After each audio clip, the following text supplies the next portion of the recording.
Okay, I'm gonna try to do this fast.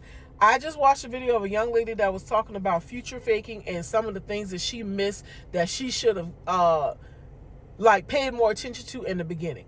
If you don't know what future faking is, remember a while back when I said be unpunishable when it comes to men because they dangle the carrot over your head and they keep pushing the goalposts on the things that you have expressed that you wanted just to keep you in a relationship.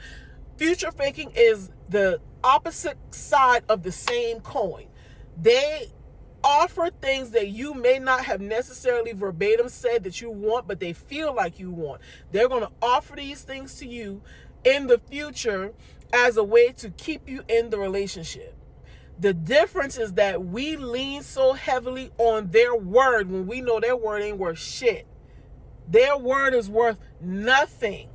And we weigh so heavily on it to the point where 2, 3, 4, 7, 10, 15 years down the road, we like, but you said you was going to do that and da-da-da-da. That's the point. He kept you there wasting your time because he knew that he dangled that thing in front of you that you were never, ever going to get. You have to be a lever as soon as there is a slight inconvenience. And when I say slight, I mean you asked that man to bring you a bag of chips from the store and he forgot. He didn't turn his ass back around to go and get it. He didn't bring you 2, 3, 4 bags of chips. If he didn't do it, he need to go.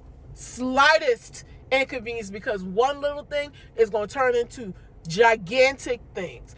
If he is not making the steps, so boom, let's say he did future or make future plans with you. All right, babe, so I think we're going to go ahead around 2-year mark, get married, and I think we should have our wedding at this venue right here, and then we're going to go on this trip, and we're going to go on our honeymoon for about 2 weeks. If he is not working and putting an actual plan in place, that's future faking.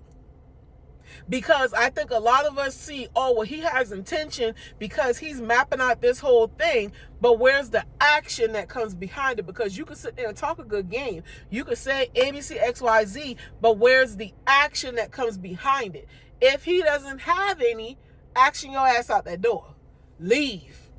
And I am telling you this because these are all things that I wish that I would have been more aware of and more comfortable with doing. Because I'm not going to say, I can't even fake with myself and say that I didn't operate in a scarcity mindset. I did, because I don't want to lose this man. I don't want to mess with my marriage. I don't want to do this. I need to be in this marriage. All of this stuff. When I had so many little, like how they got this trend going around about the 1,000 paper cuts. I had so many little teeny tiny paper cuts that I literally should have been like, nah, I got to go. I have to go. But I didn't want to be embarrassed. I didn't want to be looked at as a failure. I didn't want to make it seem like, damn, you couldn't even get this marriage together when the whole time it wasn't my fault. So the slightest inconvenience, him not making a plan of action for the words that he says, and him not sticking to his own plan without you having to remind him to stick to that plan, all of those, you don't need to be there.